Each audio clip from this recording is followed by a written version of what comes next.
I'm going to hold on. I need to turn your gate off here. I think I'm going to turn both of your guys' gates off.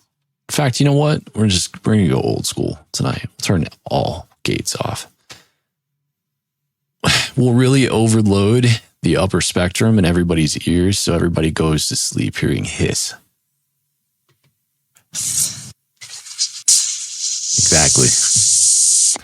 Exactly. Jamie, what have you been doing this week? So you burned your house down. Mm-hmm. Okay. King of the Ashes. Cool. Practicing how to mispronounce your Jack. Your Jack. It's, you know what? What nationality? I've never asked him. It's Polish, isn't it? Is it Polish? I'm guessing because it has ski at the end. Wait, what? Is Jack at the end, not ski. Yeah, right. Zach. I don't think what is that the correct pronunciation of CJ's last name? Is the J silent? Have you ever asked him? Your Zach. Your Jack. Your Jack. Your sack. Your Shack. Rorschach. Hold on, I'll call him. Ask him how to say his name. I'm going to right now. Quick question. Is it your Jack? Jerzak? I'm going with Jerzak. What's up, man? Hey, quick question for you. How do you say your last name? Wow, he really called him. He really called him. Did you expect him not to? We're talking I don't about want to AJ know here. how I think I say it. Oh, God. Put him on. Put him on the mic. All right, hold on. I'm putting you on the mic. All right, well, he can't hear what I'm saying. What? Ask. Right. Tell him to say it. Say your last name. Jerzak. Jerzak. Jerzak. Okay. Jerzak. Okay, so I was close. I'm sure somewhere along the line it was probably pronounced more like what you're talking about. Or maybe as you get closer to Chicago even, but that's where my family's from, in Chicago. Okay. Gotcha. What is the nationality? Polish. Oh, so Jerzak is what we're going like with? the sausage. Yeah, well, occasionally, not as much as I might like, but okay, tell him thank you now. Jamie won't his last thank name you. up. We just want to make sure we're podcasting, so Jamie's going to do the ad read, so he didn't want to it up. All right, brother. So the agreement is Jerzak? I don't think that's at all what he said, but I don't know. AJ's not can hear him. You're off the clock. You no longer have to listen to people. I mean, you can just put your own flair on it. I'm waiting for AJ to tell me what he said. You heard what he said. Were you deaf? Obviously, I didn't. Speakers up. Obviously, I didn't. He's really upset that you didn't call him back, by the way. He's sad. Obviously. I didn't call anybody back. I didn't call my own mother back. That's not good. That's not good. That's not healthy, but it's fine, I guess.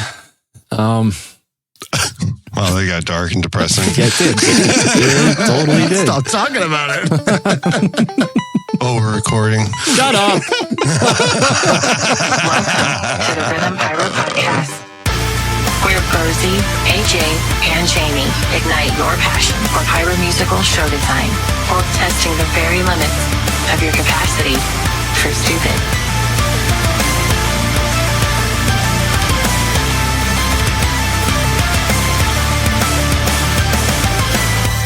Welcome to the Rhythm Pyro Podcast. I'm Bo. That's Aj. Who? And that's Jaime. Ha. And we're hobbyists and semi-professional pyro show designers. And this podcast is a place where we can get together, talk shop, fireworks, art, share tips, tricks, news, and design insights with you. Go join the Discord. Check us out on Facebook, Instagram, YouTube. And if you want to support us, you can do so on Patreon. Patreon.com/Rhythm Pyro. And over here and over. Yeah. Shut up. You could not do this if you had 17 years of plumbing training. What does that even mean? He does have 17 years of plumbing training and he can't do what you're saying. Exactly. I didn't hear Jamie. I got to turn Jamie up. No, you can hear me just fine, There you go. You heard what he said. You heard him. That's true. Technically, I said it. Whatever. I'm not going to talk to you anymore. Just mute yourself. You're muted. Hey, Bo, how are you? Good, Jamie. How are you? Good. I'm great. Thanks for asking. Thanks for caring. I've been trying to call you in a caring fashion. Uh-huh. You're lucky we're not doing video tonight. In a manipulated fashion. I don't even know what that means. In a manipulative fashion. From the desk of the fine folks at Cobra, guess who Cobra Firing Systems supports? Why it would be this podcast? Do you know why? Because, well, we brought Scott Smith, AJ, whose determination for squashing bugs is only rivaled by Dustin Hoffman's Rain Man and his love for Kmart boxer shorts. Scott and the guys over at Cobra love supporting this podcast because they love the community and the energy that it brings, the knowledge and the creativity and the unforgettable experiences. We all keep this thing alive together. Thank you so much for the support, Scott and the team over at Cobra. That's a great idea. AJ Pyro Dad, a.k.a. the Fly Swatter. Definitely 800 Oak Street. Yeah. Jeopardy. No. Your firing system is a big investment, so why not make it your own? Make it sexy. Make it a muuxBRD. CJ at muuxBRD is a circuit board designer and experienced industry pyro offering breakout boards, slats, and accessories for a variety of firing systems meant to improve workflow on and off the field. muuxBRD has what you need. Visit muuxBRD.com. That's muuxBRD.com. Ta-da. God, I didn't hear a cue. I was waiting for AJ to say his little comments. Okay. AJ show. And so we're getting into the season. And actually this week was supposed to be another episode. But that episode's coming next week. So we'll just do it next week. In the meantime, we're going to do, AJ had a really good idea for an episode, and it's kind of going over firing systems. And I guess we can talk about Cobra almost FAQ style. And What'd you say? Sorry? What'd you call me? Is your wow. do your ears work tonight? Obviously they don't. not. Right. No. All I heard you say F you. FAQ. FAQ. FAQ. Wow. This is kind of an interesting idea. And I like it because it's the time of the year where people have started investing in their firing system if they're first-time Cobra users and they have questions, right? As they start going through little things, and there's all kinds of tips and tricks and tidbits that are nice to keep in mind that you kind of learn over time. But I guess it's definitely worth talking about. So why don't we approach it from a practical standpoint? What were some of the biggest failures that you guys experienced in the field that led to a valuable lesson and ultimately something that you remember or recall with the use of the firing system today? Not knowing AJ. What does that even mean? Yeah, all your bases are covered now, huh? Yeah. Yeah. What if I'm not there? Exactly my problem. It's canceled. It's canceled. It's canceled. It's canceled. Yeah, that or call Zach. Oh. He's not as new, remember? He's not as condescending. I'll never forget that. I'll never forget that. Just tell him he's new. I got that email saved. He took it like a champ. Oh, God. We could probably start with the Cobra Help Desk. That's a great place to start when you do have issues. I mean, obviously, if you have time to solve your issues, then you can go and make a community learning experience out of it. But Cobra has an absolutely excellent support section on the website over at CobraFiringSystems.com. It's a Cobra support portal. Yeah, like basically any question that gets asked on there, you can literally type in on a search and find the answer right there.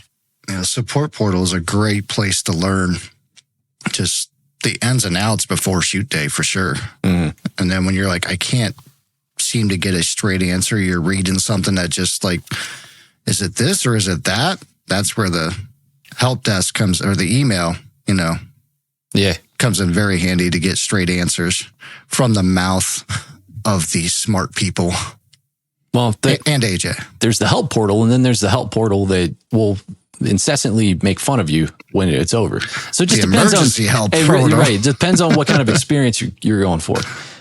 I'm just kidding, AJ. You're not that bad. You're not that bad. You always help people, and you help people with grace. Oh, and that's the other help portal. There's 3. That's the other help portal. Hey, man, the more you help people, but you poke and jab at them at the same time, they'll remember it more. That's right. They're never going to forget it. That's right. They're never going to forget that instance. We're not belittling you. I remember all the plumbing stuff I remember.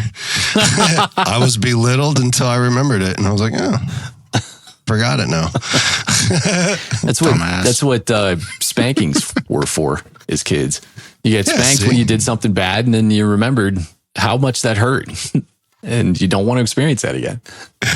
Jabs aren't hurtful, though. They're all in love and play. Sometimes. So one of the biggest things I came across because I bought all 72s right out the gate, was remembering to set the channels correctly, like A, B, C, D, and knowing where they went. Like that was one of the biggest things. I remember when I first got when I did my first show, I hooked up all the cables, and then I had them preset in the module, and I just ran the cables out. I no longer do that. It's one cable gets hooked up, I check it, hook it up, and then I do it one by one by one by one. Because then you just start getting, a mess of cables, and then you can mess that up real quickly. Okay, so for the sake of breaking that apart, so we can really articulate it in a way that the people that don't have a visual experience don't understand. So I was lost on how you messed up. I'm sorry, I got hung up on the part where you said you made a mistake. That's the first show. It's my first time, man. Cut me some slack. So you got your 72M on the field, and you bring your cables out, and you've already got your slats wired and matched at your devices. Walk us through the exact procedure that you use to keep it straight in your head for hooking everything up. Module's always preset with the channel, so I only hook up one cable to the module. So you do your channel presetting before they ever go out to the field? Correct. And I always channel set them lowest channel on A and highest channel on D. So that way I always know, top to bottom pretty much. So if it's channel 1, 6, 12, and 54, it's still always going to be A is the lowest, D is the highest. Right. And then I work my way down. So basically I hook up the cable to the mod on channel A, and I'll hook that up to the slat. I'll double check the slat, double check the channel. Then I'll change the bank channel or the bank on the mod and work my way down that way. I never just hook all the cables up at once and then just start going that way.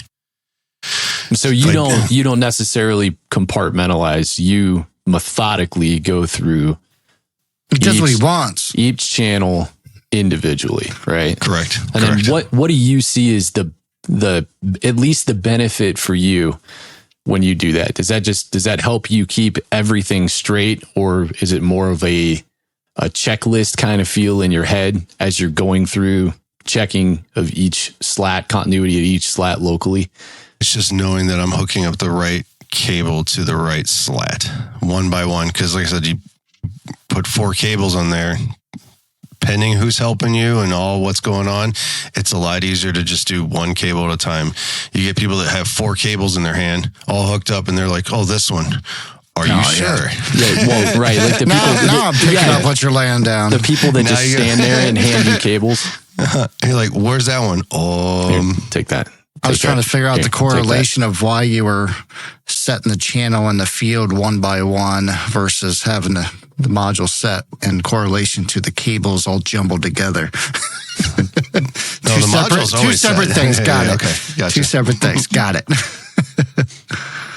Yeah. That makes sense. Yes, that is a nightmare. And labeling the cables, it's a jumbled mess, but that label can fall off in the field. Just ask Bo.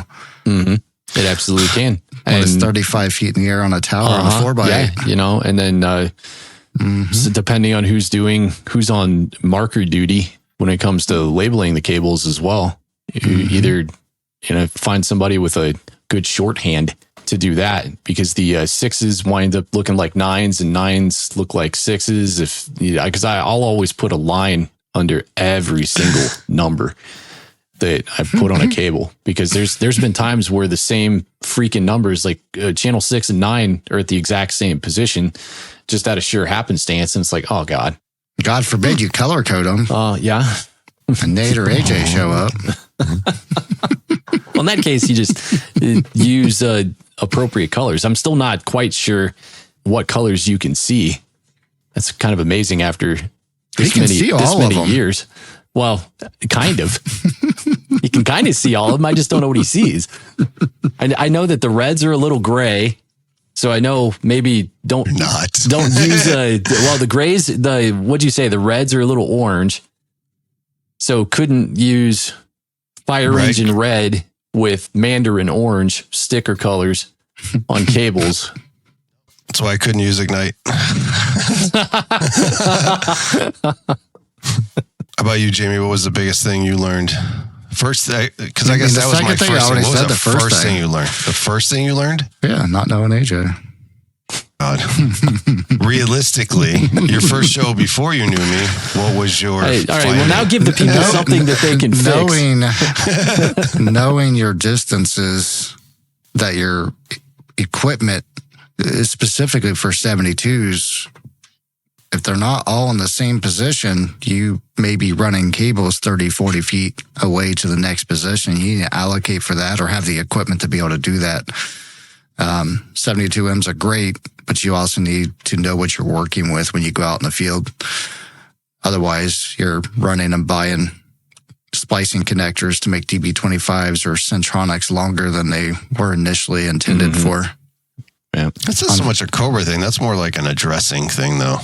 But it wasn't a COBRA thing. It was learning how to use your equipment. Did I misunderstand the question? I mean, if you can apply it to COBRA, awesome. If not, I still think a valuable lesson's a valuable lesson. I mean, we're in front of the season enough to where every little bit helps. COBRA now, so knowing my cable links in position for my 72Ms, my COBRA, it's important to know that.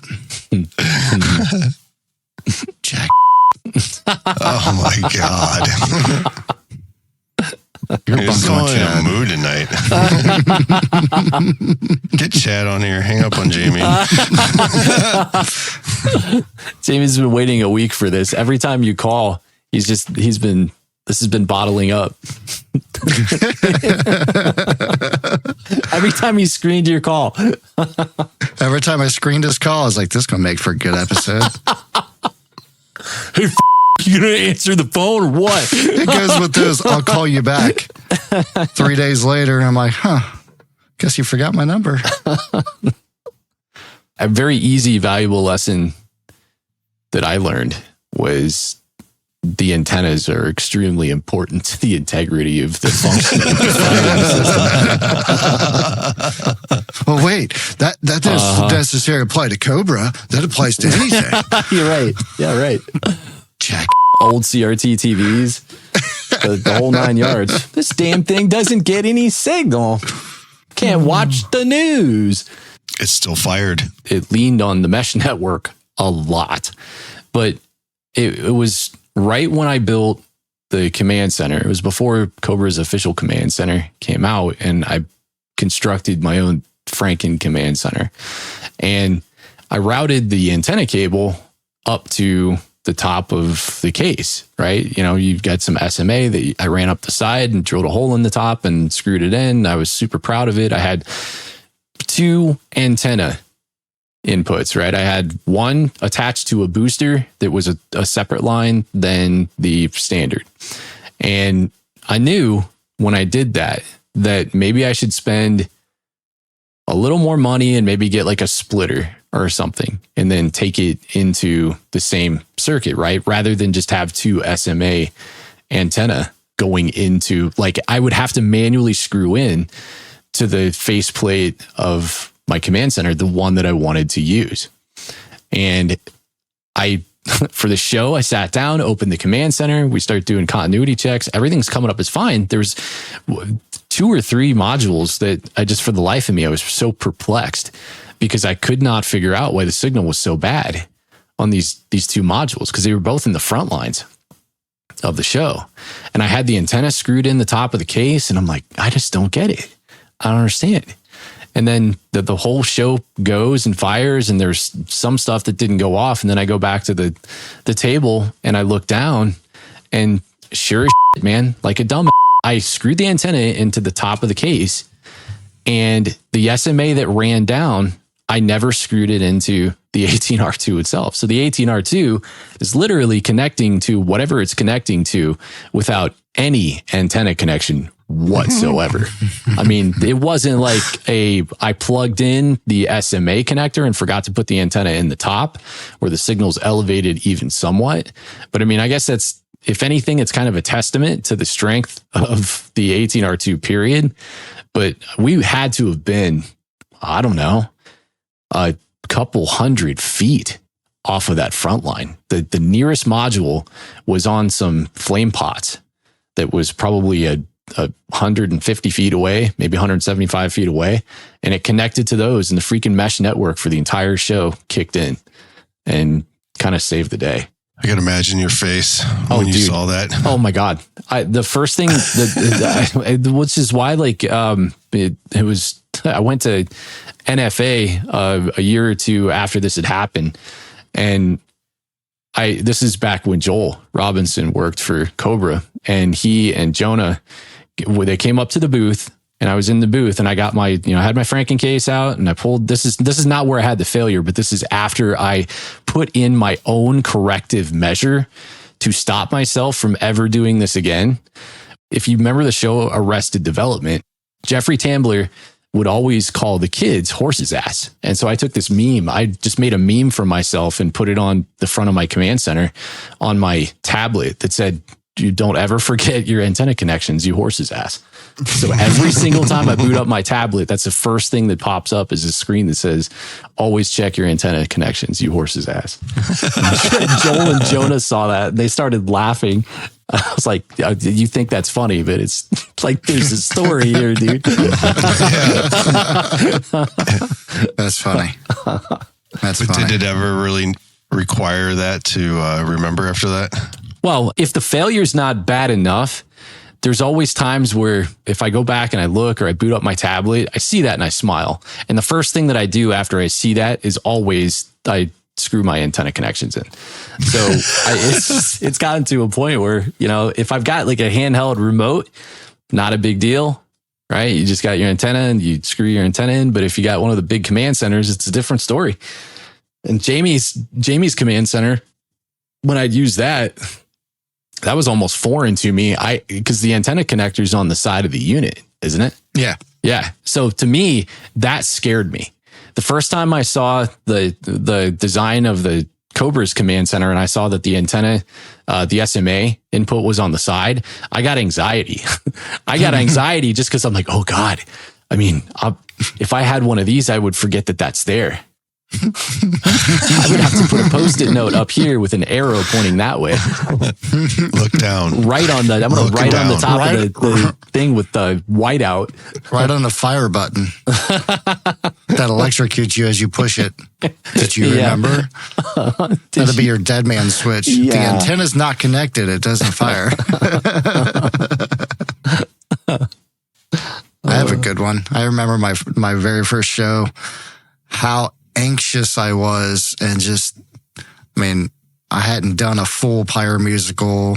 It was my first one, and first time with Cobra, went all out, splicing wires like crazy because, I had 280 Qs and I'm shooting, or 280 Qs on my mods, and I'm shooting like 700 Qs because I'm an idiot. And, it's an all day ordeal. Got 9 people out there splicing 3 igniters into each other. Just make a bunch of them. I don't know how many, just make a bunch, hooking them all up. And then I do an audio test and everything's go. And, it's 10 o'clock. We're already, an hour past when I wanted to shoot. And I push start. I'm like, Okay, that's 5 seconds of silence. Did I put that much into the file? Stop. What's going on? There's no music. So I run out the audio box and push test. There's no music. Oh.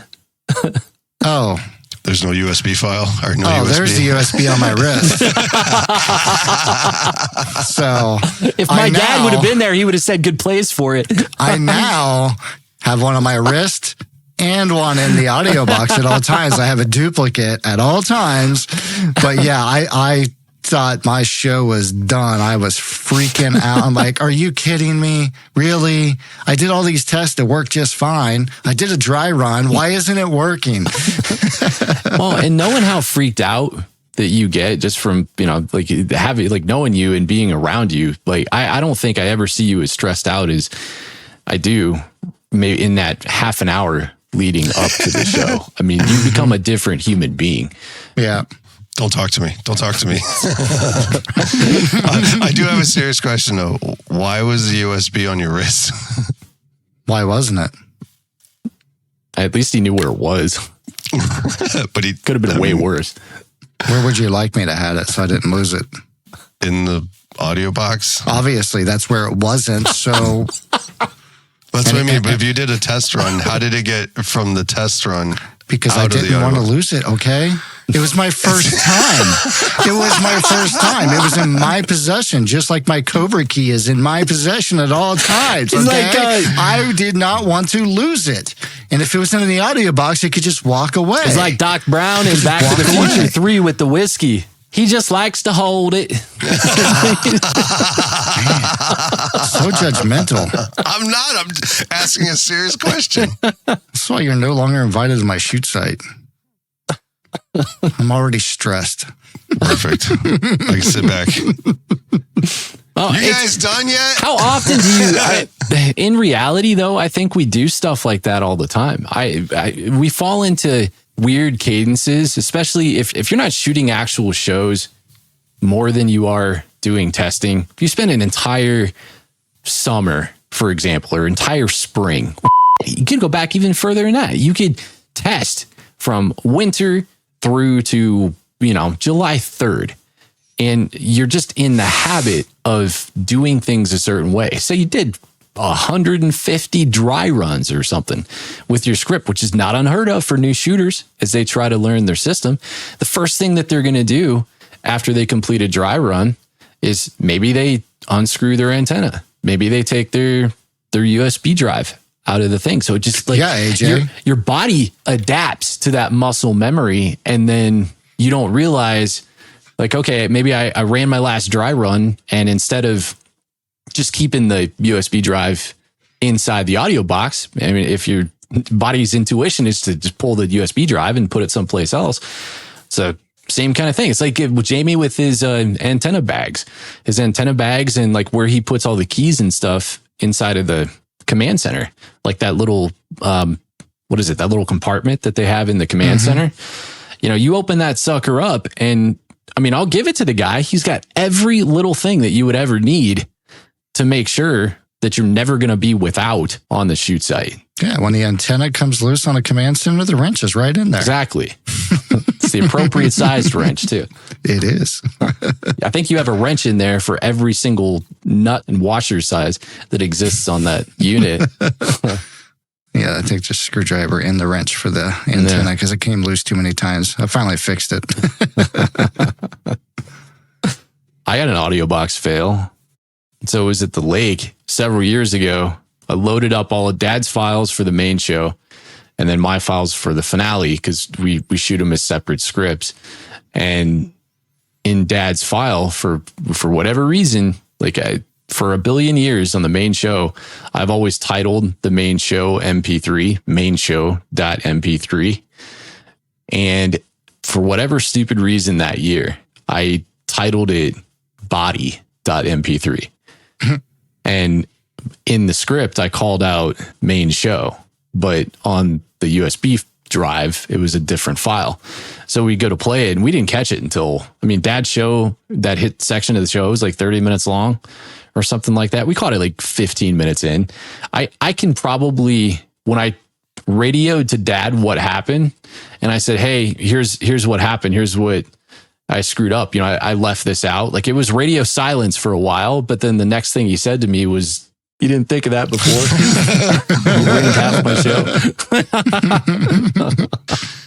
Scapegoat. Now he went off good, though. Yeah. Dad, your fireworks looked great. They looked real good. Just, it's like It's like no music.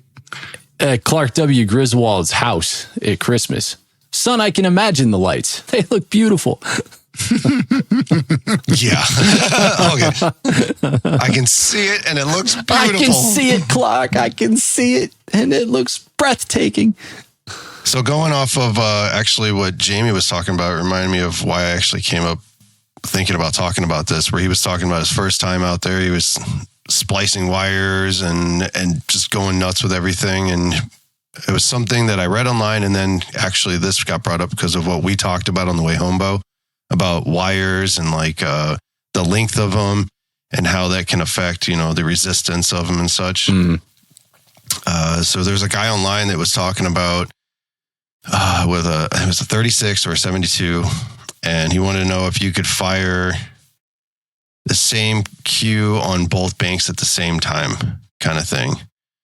And you see that question so much on there. Like, that's the question I see get asked for multiple or multi-channel mods for some reason. Mm-hmm. So there's like a big thing too when people get their system. Just test it out, play with it. Those kind of systems, if you have those kind of questions, you can ask people, but you're going to get a different answer. Or you're going to get someone explaining it to you that you may not understand. Just pop a cue on both and then see if it works. That's what those firmware updates are for, to fix issues over time. The way that circuit is wired, it's going to be subject to how you're using it in the field. Every use case and instance, like you said, changes with people's variables. A couple of people might have the same use case and they have the exact same gear, but it's not always going to be the case. You know, you can always have longer runs of DB25 cable. You don't know how long a runs people's match are. Different gauge. Yeah, different gauge. Different manufacturers. Wires inside the DB25 cables, different gauge copper inside of the E-match itself, different pyrotechnic material that ignites. Different batteries. Yeah. Your battery health, your battery life, you know, that's what AJ and I were talking about earlier. Was my battery could be 4 or 5 years older than his battery, and the battery health on mine, it may not hold charge like AJ's does. You don't know the state of the battery when the cue pops because of how long the module's been on and armed prior to the firing sequence. So there's a ton of variables, and I think that is absolutely the best advice that you can give. Sure, there's guidelines, and there's even a subsection of the COBRA website that will tell you what they recommend for, you know, number of matches on cues and how much a particular module can handle. And there's good foundational guidelines, but test your use case scenario. Even if you waste a couple of matches, you know, you use what cabling you're going to use on show day, use a couple of matches that you're going to use on show day, and give it a whirl and see what happens. Borrow your friends' matches. Borrow your friends' matches. Can I borrow some matches? Yeah. Hey, you got some matches I can like have. That is a good question. I never looked for them to take a look here. I know they do the max, matches per in series and parallel for batteries. Do they have a chart on there for distance of cable? They do. They did. At do one or point. did? I haven't looked at it in a while because I test so much at your house with your match. They have a subsection that is, the line of questioning is essentially what is the difference between the light, like 24 AWG cable, DB25, and heavy duty 22 AWG cables. And then it goes into explain resistances and how resistances can adversely, or, you know, how it works in the firing circuit. But again, you can go out there and jump on resistance calculators and try to figure it out for yourself. But, you know, I'll be the first to tell you, like, I've done that. And half the time I didn't even know what I was looking at. So you're not going to know until you know. You did tons of testing on the wheel before you got to a point where you were comfortable using light gauge cables anywhere in those chains. Oh, yeah. I hooked it up like I was going to hook it up and just pop cues and let it do its thing and see how it rolled. If everything went, I'm good. Again, like I guess, like you said, there's too many variables. It's that cable you're using. Is it what cable you're hooking up with it? Because again, it's light gauge. It's a heavy gauge to a light gauge. Actually, technically, it's a light gauge right angle to straight. And then it's a heavy duty. Sometimes not even, it's a light duty Cobra. Mm-hmm. And then it's a generic light 28 generic light. It sounds like we're buying beer at the gas station.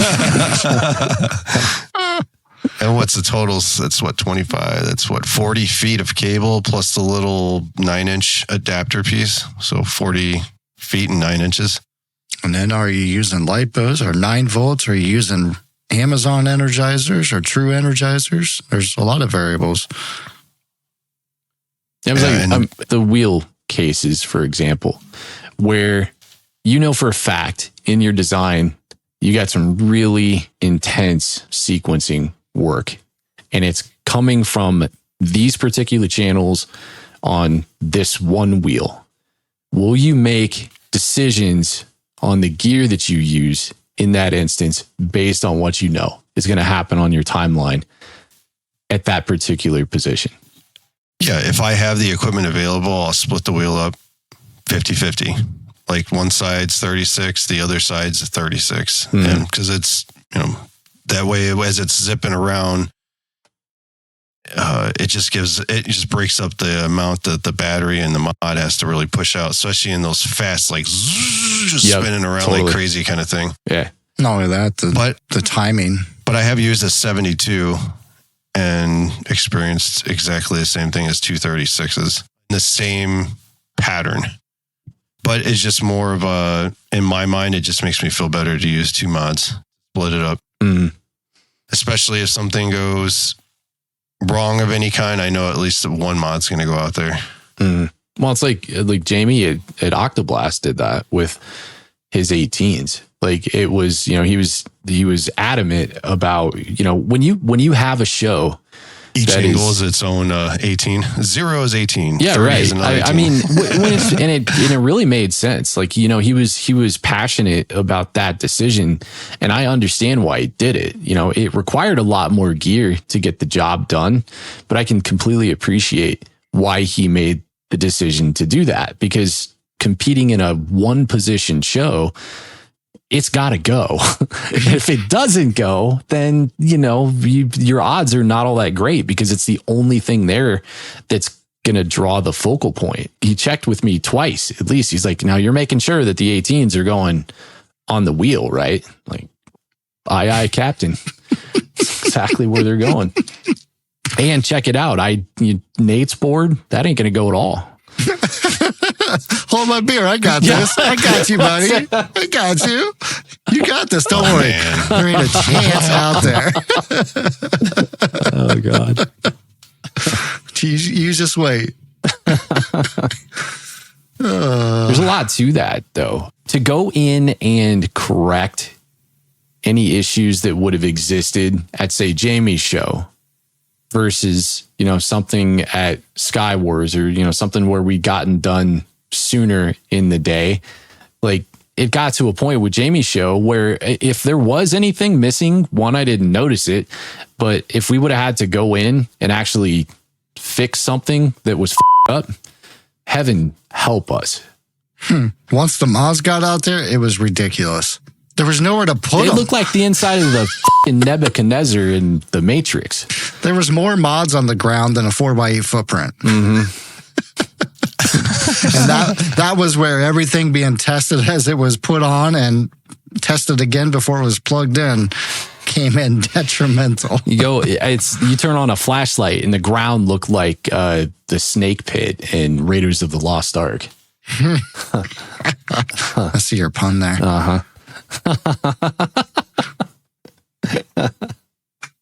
AJ, did you screw anything else up in your life? This is being recorded, by the way. I'll be able to listen to this anytime I want to cheer myself up. That's fine. I'm really trying to think of times. It really is sad. I'm sorry, buddy. I'm trying to think. I was going to call you. Like failures. I don't do that. I don't do that. I don't know, man. I don't do that much. Good. I mean, after it happens once, it never happens again, usually. I mean, the only one I really found was was my fault was when I did I didn't have a backup for the SMPTE file. And that was the night that, Pyrocast went down. So it wasn't sending the SMPTE file out, so it wouldn't play the script. So, and I didn't have a backup at the time. Wasn't even thinking about it. Mm-hmm. It doesn't have to be equipment failure or something that you screwed up. Equipment failure, bad USB drive. I mean, Pyrocast going down, that was a very rare occurrence, unexpected. And just being prepared for the unexpected is what you learned. Because that wasn't expected. Everything was perfect on your end, so nothing should have failed. But it was my failure for not having that redundancy. It was your failure for not thinking, hey, I but didn't you screw don't. up, but I should be prepared. But I mean, these are the instances where, sure, it sucks at the time because you look at it and you're like, this sucks. Something went wrong. But every opportunity to learn something it arms you with information that you didn't have before. I mean, you're in every sense of the word, you're a sum of your experiences and your reality, right? And if you don't fail, you have no idea how to correct the failure. A lot of times we see dudes online that are giving advice and then people will willingly say, don't need it. Not a big deal. Dudes online. Well, it's because that one really hit me though, because like I was redundant on everything else. Like I had backup USB files of the show. And that's another thing I do now. If I am running a SMPTE and I always carry now one where I can load it into the remote that doesn't need SMPTE to play it.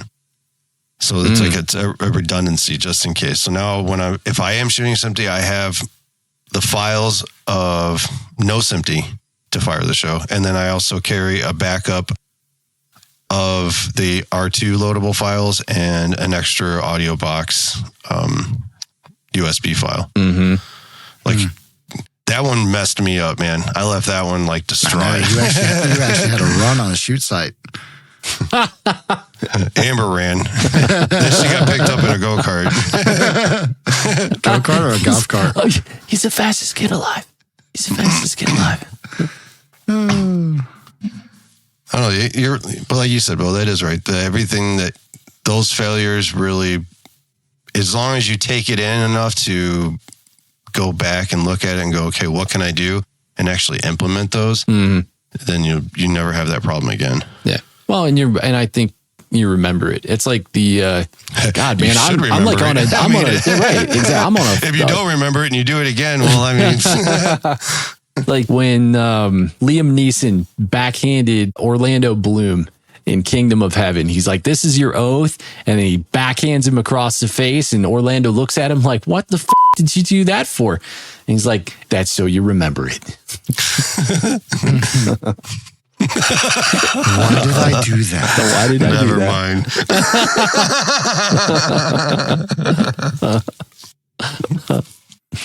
I was really expecting AJ to say, your mistakes or the things that you learn from will make you better. But then I realized AJ can't say that. How can you be better than the best? Oh my God, whatever. I think it's just, I spend a lot of time testing. But I enjoy that stuff. Like I enjoy messing with something so long until I find oh, let's just pretend this happened. Let me try this. That's why you mess with me. The what ifs. You always try the what ifs. Like just because you do your dry run, that's fine. Well, let's just, dry run it. And while you're dry running your show, let's pretend a cake blew up. Pause the show. We'll start the show back up. See how it does. Let's actually blow up a cake. Hey, I got an idea. I know I don't want this step to go because I don't want that cake to go. So let's step this. What if your tower falls? Been there, done that. Your tower fell? When did your tower fall? Oh my God. It was a what if. Oh, that's that's a pause situation. Or that's a disarm. We would want to pause the show if we're going to fix that. Meant disarm. Adapt and overcome, baby. I said it right after I said disarm. The tower falling does not merit a disarm. It's a total pause. It's a total We can make this work. Just skip through it. Just go home. Well, in reality, I guess with the newer firmwares, I've not tested the lockout features, but I know that's theoretically exciting. you can lock that stuff out now. Yeah. How about that? Have you messed with that yet, AJ? I have. How's it work? So basically in your script, just allocate what, your tower 1, tower 2, or whatever you want to have, your left channel, your 3-inch, whatever those channels are. Like, you don't even have to do, if it's all cakes on one side and you're like, hey, channel 1 is fan cakes, channel 2 is your straight up cakes, and you know that. You could do channel 1 fan cakes and call it that or whatever, and just allocate that in your script. So when it's loaded, you have that option to turn that stuff off. But it's not like on demand. It's like if you have an incident out there and you're like, oh, something blew up, let me just turn this off real quick. You still have a couple steps to go through before you shut it down. So it's not like you can do it you can do it on the fly, but you're going to want to disarm first because you don't know what else is going to pop up unless you know for sure, hey, there's nothing else in that's going to go off for the next 30, 40 seconds kind of thing. Yeah. Huh. Is that something that you set in your script? COBRA Show Creator, or are you going into the CSV file and making designations? So I do it in CSV. Okay. Dude, I guess you could filter by channel, position, and channel, and then just do a sweeping population of those cells. There's got to be a way in COBRA Show Creator or in Finale to do that. I think there is, but I haven't played with 7.0 since I went back to 6.1 for a while. Huh. So I haven't gone back and played with it very much. Mm-hmm. Firmwares are another good one that we should cover too. Yeah. Make sure they match, or you're on the correct revision. Make sure you know the limitations of the one you're on as well. Mm-hmm. Up to date with the best on all of them, because everything's different too. 18s usually are a lower number. It's always 36s and 72 have the higher number on there. So if everybody's like, oh, I'm on 614 or whatever, but then the 36 and 72s could be 6.1.9 or whatever kind of thing. Hey, what happens when they go past 9? I never thought about that. They start over. Does it go 6.2 then? Yeah, I think that would go to another. And I don't know, every company does it differently on how they structure their revisions. I'm not sure that. I don't even think they release all the revisions either. Yeah, they don't. They're not. There's a bunch that wouldn't be public. But yeah, it just depends. I don't know. I've never seen one that's 5010 or 50 nothing above. I think one of the highest ones that I had was one of those offbeat. Well, yeah, because for Sky Wars in 2020, Scott sent me God, what was it? It was something 5.18. Yeah, it was 5.1.9 or it was something crazy. It was just a really specific one to address something that had to do with SMPTE at the time. But yeah, I don't know. I couldn't answer that.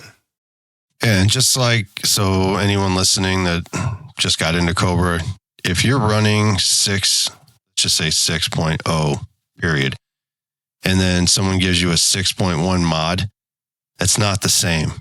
The first number matches correctly, but it's the second number that matters too if there's a third number behind it. Makes sense? Mm-hmm. Or they all have three numbers, don't they? Yeah, they all have three numbers. Yep. That's right. So the first and second number have to match. Yeah. Yeah. And if they don't, it ain't going to work. They ain't going to talk to each other. And that's amongst the modules that you're in, 18s and 72s, right? If they're not on the same firmware release, they're going to communicate about as well as AJ, Bo, and Jamie.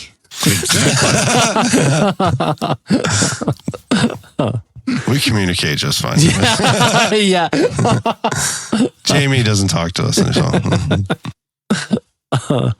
And there's a big thing, advice. If you buy any system and it requires something to update them, just get it now. Because I'll never forget. I was like, I won't need that. I won't. I'll be on this forever. I'm going to update. But I'm going to update this like, about as much as I all my stuff? Update Windows. Never. Yeah. But then you do. Yeah, totally. Yep. Yeah. Well, and how many times have you guys seen on the Facebook groups and the forums, 2 weeks before the 4th of July, there's always a handful of guys or girls hopping on there and going, "Oh, does anybody have a updater? Because I need to update. Can somebody mail it to me? Can somebody meet up with me? I'm here. Help me." Mm-hmm. So definitely make the investment. Especially if you borrow equipment. Yes. If you're a part of a club, somebody's got your back for sure. Getting a firmware updater and then kind of participating in that stuff, you find yourself tuning into the feature sets of the new firmware and then exploring the new firmware. And it only does good things to familiarize yourself with your gear. You feel like you get to know your stuff better. And if you have a better understanding of the stuff that you're using, then you're going to feel more comfortable as you use it. And that's always the key with all of this stuff is feeling comfortable off-site, but then also putting that into practice and feeling comfortable when you're on site. And then anytime you don't know anything about your equipment, COBRA is always happy to help. Always. People go on Facebook asking questions and they get 7 different answers from people that don't work at COBRA. COBRA jumps on there and says, "Hey, shoot us a message. We didn't know there was an issue. We'll take care of it." And they answer the question. But if they just reach out to COBRA, they'll answer the question. They're happy to help every time. Hey, here's another good one. Allow your arm LED to go solid. Oh, yeah, flashing's not a good thing? No. I thought that was just to get your attention. Yeah. Hey, press me. Yeah. How about now? Bo, you just said something about when you update your firmware. I mean, just like you said, exploring it. Like you said, yeah. Once you do update, like Bo said, explore it. Go through your show like you did your last, like load an old show and do everything you did in that last one to make sure that it's everything like it's going to be exactly like it was before, because every firmware version just has something small that's different in there, and you never know how it's going to affect your what's the word you always use, Bo? Your workflow. how your you know what I'm saying? God, I can't think of the word. Workflow. If you can't think of the word, just put workflow in everything. Process. Process. And that goes from not just the mods, but the remote to the audio box as well. Mm-hmm. You need to make sure all 3 pieces of equipment are running on the proper firmware and test it. Make sure it is working the way you want it to. And I see people all the time wanting to get lights for igniters so they can run a show and test it. You can watch the lights on the module when the show's going off. It does the same thing. It does. Remember when I sent that to you, Bo? Yep. I had all those. The first time I didn't even shoot a show yet. I set up all the mods. Every single freaking mod. And the first thing that I thought of when you sent me a picture, other than the room looked really stinking cool because like there were these little blue lights blinking everywhere all over the house. But I was thinking to myself, God, I can't imagine what it was like. One, create, because like, don't you have to put a special resistor or something on those LEDs, or did you buy them pre-configured with that little LED on them with the anode and the cathode? Pre-configured, but you had to have one side had to go to positive, one side had to go to negative. Yeah. Pain in the butt. Yeah. Pain in the butt. And they're expensive when you get that many. I just thought to myself, I'm like, wow, man, he's going to be well versed to sticking E-match wires into those speaker terminal cues, because he just did it with 1,000 little LEDs. It wasn't until after that, like, you do that once, and I did that once, and then I'm like, I'll never do that again. I can just watch the lights on the mod go. Yeah, that was a learning experience. That's right. Exactly. You can get a good look at a T-bone steak if you stick your head up a bull's ass, but wouldn't you rather take the butcher's word for it? You can even watch the lights on a 36 and a 72 because it switches channels when that light comes on. But I did the same thing, AJ, just not quite as many mods. Oh, I only had 472s, I think, at that time. Only. But that was also something that, like, when I'm testing, or like Bo said, you run the 1,000 runs, dry runs kind of thing. I'll watch every mod through every dry run. So I'll look at 2 mods, because you can't look at, 16 mods laying out in front of you. So I'll just look at 2 and watch them and see how they all fire, what's going on. And I'll take it, go to the next, or run the script again, grab 2 more mods, leaving all of them on, of course. Just watch 2 more mods and seeing the lights on the COBRA module itself go, okay, that one went, then go to the next one. Takes a while, but that's really testing your dry runs, especially if you have giant scripts like that. You have a lot of equipment out there. It's best to just double check yourself too. And I specifically will go to my script and find out my channels that are my first, 30 seconds of my show. Okay, it's starting off right. It's working. And I'll make sure the last 30 seconds and separate those modules so I can actually watch those lights and be like, it started correctly and it ended correctly, to get, that final feel like, okay, I like it. It started and ended. It should do what it's supposed to. Well, that's actually, I never thought about it. Maybe I should just record it and then I can put it on the computer and I can just play back on the computer. You like to count things and pictures. Why haven't you done that yet? Oh my God. Man, glad we taught you something. But what I like touching buttons. But what if it doesn't work the 4th time that you do it? It's true. The what ifs are very important. AJ is going to have 5 monitors up. He's going to have his video in slow-mo, and he's like, nope. That was off. That was off. Dude, you joke, but he did that. I know. You joke, but he did that, and he sent the video to Scott. He's like, hey, Scott, as you can see right here at frame 3,467, it's supposed to be here in correlation with time code, and it's clearly not. So I got a problem, maybe. Just the troubleshooting department at COBRA's got AJ giving up on a pedestal, giving you a hand here. Candles and lights shining on his face. Maybe a few darts on it. Hey man, it's extreme testing, okay? That's right. Every time we turn around, more work from Blada. Speaking of big scripts, though, DMX.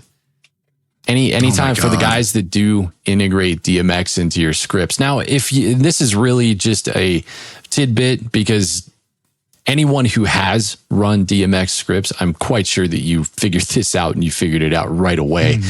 One, it inflates the size of your scripts astronomically, but it also needs to be uploaded to each module. The script needs to be, downloaded over the air to the module itself. And that takes a lot of time. The first time.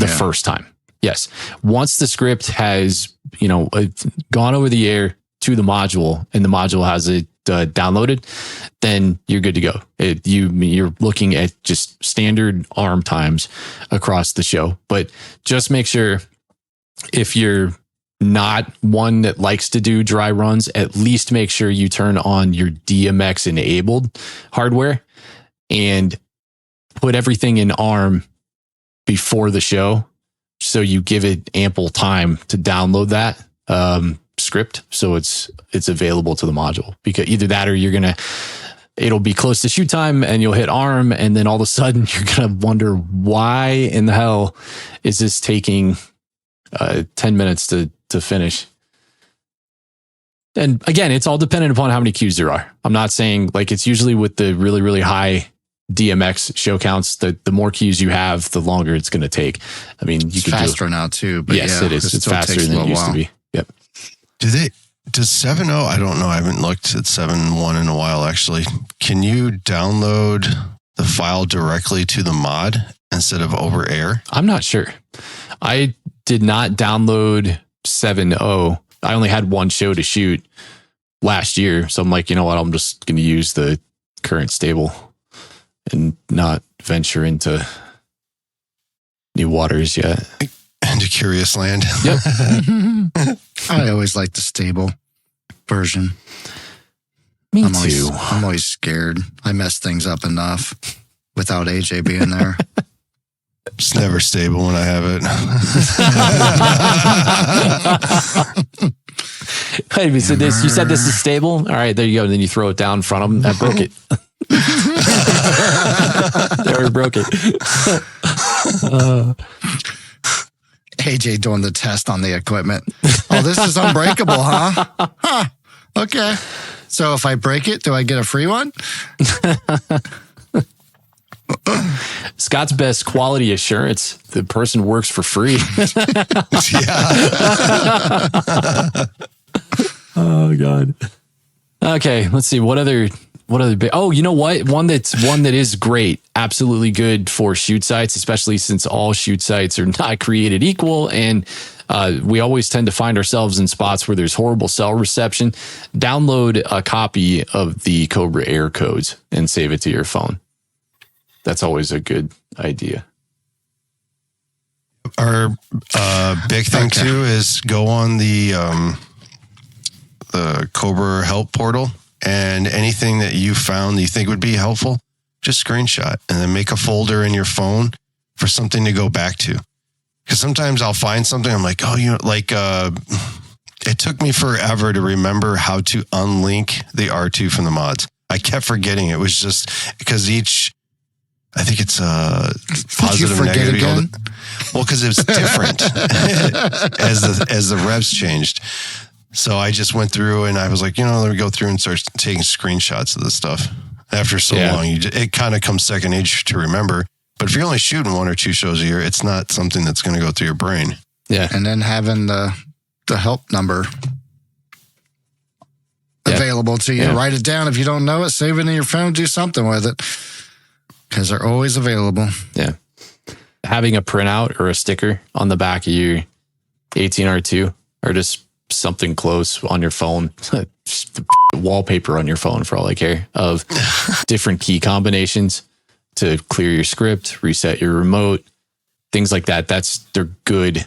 Those are good things to have on tap because you just never know, you know, before you go into a show, for example, especially if you have a high module count going in, it's always a good idea with whatever 18R2s or remotes that you're using on the show to maybe clear it, because the maximum number of physical hardware, while it's high and it's a lot higher than it's ever been before with current firmware upgrades, there's still only so much headroom on the memory inside the 18R2. So it's good practice to clear that just to make sure that you've got enough headroom.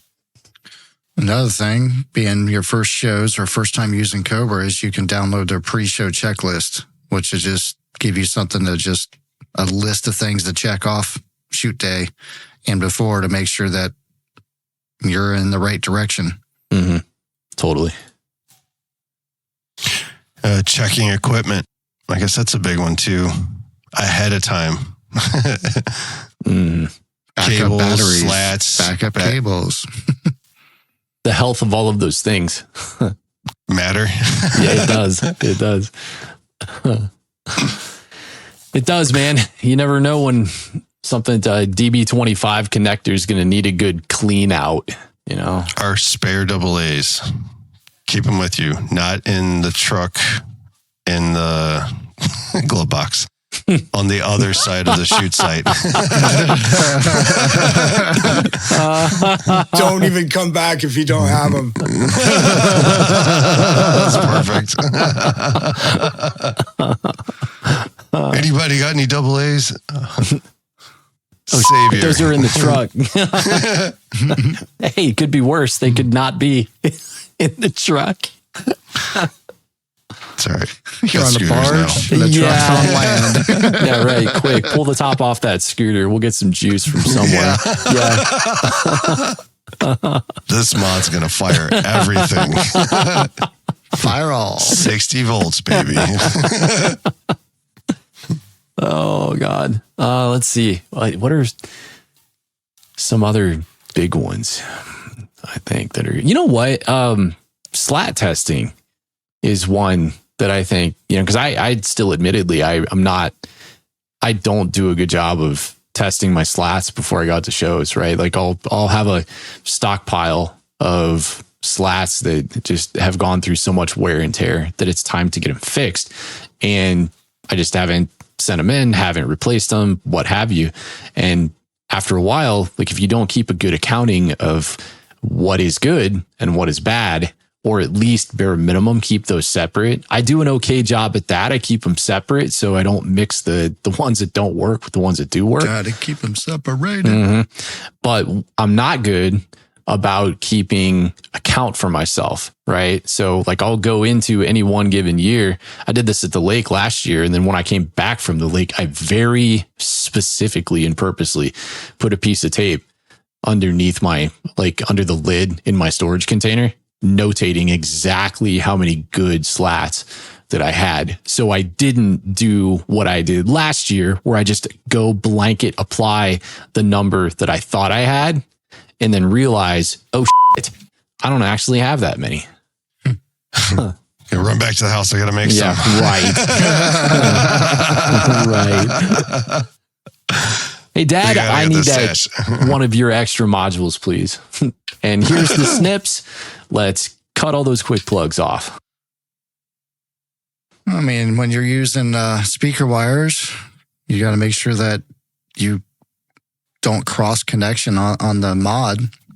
If you have too much speaker wire sticking out and you're not careful plugging them down, you can shun them out and it's not going to fire. So just be careful when you're handling your mods and punching down wires. The standard wire to board terminals, yeah. A lot of match manufacturers, and I guess it really just depends on the match manufacturer. A couple of years ago, dude, there were some guys that were really 3-4 inches they of were so bare copper. Bad. Yeah, right. 3 or 4 inches of bare copper. Folded like 3-4 times. Exactly. And then at that point, you're exactly because you can only get so much of that in there before then you break the speaker terminal, and then you're, oh shit, I need a new module. There's a good one. Have tools on site to do repairs. That's right. That's true. We had that at PGI where we had that one screw that came out on the board on my, it's just rattling around in there. And the circuit board, it came loose and it was connecting every once in a while. We just swapped it out with an extra mod. So it is nice to have an extra mod if you can. So you can quickly fix it and then fix it after the show. Yeah. Well, I think I remember that because I think I radioed over to you twice. I'm like, you better make sure I get my screw back.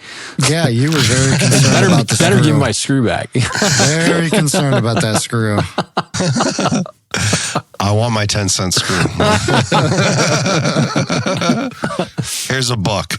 If I don't get that screw back, I'm going to have to go home and I'm going to have to take one out of Dad's. Thank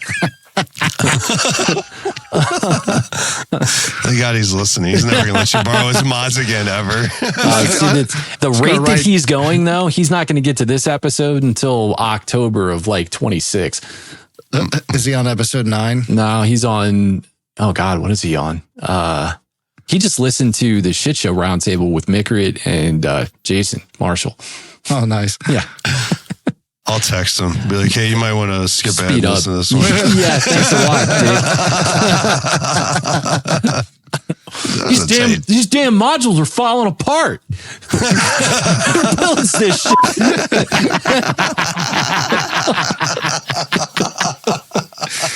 What kind of quality assurance they running over there? My mods used to say bread on them. Dad, I don't know, man. On them now? Mine are solid, dude. I ain't missing a thing. Yeah. Must be your storage techniques. Okay. Keys. Keep spare keys. Oh, with you at all yeah. time. Spare keys are good. Big thing, keep spare. So this saved me in a form of going out to do a test. I used to take my keys out of the mods until I just started leaving them in there, or with that lanyard piece in there. Yeah. I went to the site to go do some testing. Didn't bring a key to the mod. And I'm like, oh, I'm glad it's on my keychain to my actual car keys. That would have sucked. I always keep those with me, unless you're Jamie. When you get to a shoot site, you just take your keys and throw them into the woods, and then 3 days later, you're like, where the fuck are my keys? No, you leave them at the storage facility on the ground with the storage door open for the weekend. Oh my God. Oh yeah, that was Octoblast. Yeah. I'm Was looking all for there my when you got back? This was on show day too. So on top of all of the stresses that came along with putting up an award-winning 4x8 show, monumental, the biggest and greatest known to mankind, it's going to be huge. He's like, well, where are my keys? I don't know where my damn keys are. I haven't seen them since yesterday.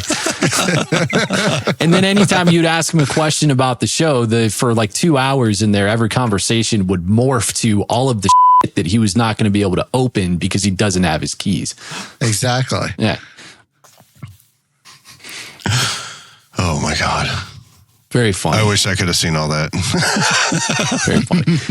It would have been a party of great magnificence, like Bilbo's going away party. Bilbo's going away party. They didn't know it was a going away party. Gotta be honest. All right, let's do maybe. Let's do voicemail. No one is available We to got take one. your call. Why don't you ever pick up the phone? I've got something to ask you. I was so what's in your brain? Guys, there's so much knowledge in here. Pretty ways, ready ways, and I'll give it to me. I went out to eat with mom and dad this past week. It was Katie and I, and we were talking about the podcast, and mom's just like, can you change the voicemail song? No,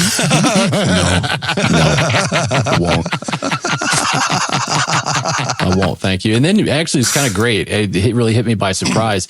I think although like dad was like, he immediately was like, no, don't do it. But I think he was only saying no, don't do it because my mom didn't like the song. I don't think he was doing it because he liked it. I think it was just an opportunity to contest. Okay. You should do one for Mother's Day for soft version. Yeah. Pick up the phone. Why don't you ever pick up the phone? Yeah, we'll do it to the tune of Willy Wonka. Cheer up, Charlie. All right. A nano miss, baby. Please be the guy. Please be the guy. All right, Booze Ozzy and the boys, it's God. been a minute. I And love let it. me tell you, 35 minutes and 26 seconds into this episode, and I'm about 40 minutes into my morning drive. It's 6:20 in the morning, headed up to pick up some firecrackers. I was kind of thinking I was going to listen to the whole episode today. And listen, I can't do this right now. Can't do it. I can't put the daggum YouTubes up on the dashboard and watch it while I drive. The state troopers here will just pull me over in a heartbeat. So, boys, I'm going to have to put y'all on pause and come back later on this evening and watch you on the YouTubes, I guess. And it's going to be me and the crime junkies all the way to the firecracker dealer. Listen, boys, I'm still here for it. I'll watch it on the YouTubes. I'll figure it out. Y'all just keep clicking buttons and measuring distances and drawing circles with your daggone coloring book. All right? Goodbye. Just keep measuring whatever it is that you're measuring over there. Whatever makes you feel better. View. You got to click on the street view. Yeah, right. No, just click on it. Just click on it. No, we don't care that we can show people 5 ways to skin a cat. I want you to do it this way. Just click on it. It's fine. I miss that guy. I do too. I missed him a lot. I'm glad he called. Thank you for calling. And sorry. I listened to that on normal after watching on YouTube and knowing how it went, and then listening to it without the YouTube, without the video. You can't do it. Yeah, exactly. You're like, yeah, you can't do it. It's not possible. It's completely not possible. It's not like even knowing what happened visually, like in my head, I'm like, we are not articulating this at all. You can't. It's extremely difficult to do. And if you, this is why, you know, in complete and full transparency, and I'm just going to reiterate something that we were talking about, one, in our Q1 meeting, when we were talking about like podcast direction and where we want to go with this and do new stuff. You know, Jamie was really kind of the voice of reason behind not completely going to video. Like ever since Q2 of last year, I mean, I was so gung ho and ready, and, you know, spending countless hours building out assets and like cool stuff that we could do that had visual stuff. And then we get to Q1 of this year, we have our meeting, and Jamie's just like, why? Why? You taking something that's a great time. It's just fine. It's perfect like it is. And you're going to screw it up because you're going to put video to this, and we don't need it, which is true. How many people that listen to the podcast while they're doing a commute or while they're at work or while they're doing this other stuff? I would say while there was mixed feedback on the video episode completely. And I'm all for that feedback. I would love to do Shit Show Roundtable on a video podcast sometime. Yeah. Well, and we did that at Skywars last year. Yeah. Yeah. I mean, the video touches a video or educational videos. I love that. But nobody wants to see my ugly mug all the time. Well, in reality, too. And they can't watch it, just like our Anonymous. I'm trying to drive. Yeah, for sure. Like any video podcast that I've ever watched has never really been to watch the podcast. I'll watch some comedy podcasts, and I watch Rogan, some other guys, but I'm just watching that for a lot of times, like I'll listen to it because it's just the quality of the conversation that matters to me. Right. You know, that's what I'm getting out of it. And it's not for the video aspect of it, because if I wanted to learn something, if I take myself and go back 5 or 6 years when I was trying to, you know, really get familiar with pyro processes, I would have been so pissed off to know that the pyro podcast that talks about this stuff, while I was doing it in the car or, you know, listening to them talk about it, they finally did some visual content. And then they didn't do any chapter markers. They didn't put anything in there that would make it easy for you to find this information, find it quickly. You can't do seminar style stuff long form and really expect to get people to really buy into that. I get pissed off when I go look up a tutorial or something and I'm 9 or 10 seconds in and somebody's lathering on about something that I don't care about. At 1.5 speed. Yeah, right. Shut up. Get to the point. Today, yeah, right. Today, Junior. Yeah. So Jamie, you were absolutely the voice of reason, because it was after that feedback where I kind of sat back for a second and I was thinking about it, and I'm like, you know what? He's got a point. Like we need to pivot on this entire thing. If we're going to do educational content, at bare minimum, sure, we can do some video while we do it, because that makes sense. But now, having done one episode where we have visual like visual aids on educational content, I've already learned a ton of lessons. I know exactly what needs to happen the next time that we do that from a technical standpoint, but also from a content delivery standpoint. Yeah, we need someone to narrate after the fact. Who is taking his pointer? It's the third box from the top left. You're doing the Bob Ross voice. He's touching it. He's clicking it. He's clicking it. His mouse is moving left across the screen at a very slow pace. I do believe he right-clicked. He did the double right click. He's dragging. He blinked. He blinked again. He's reassessing his placement of C1. He is rotating from a circular pattern to an oval pattern. The balls have been scratched. Oh, God. We are clear. The fallout zone is free. And just like that, everyone is safe. Everybody claps.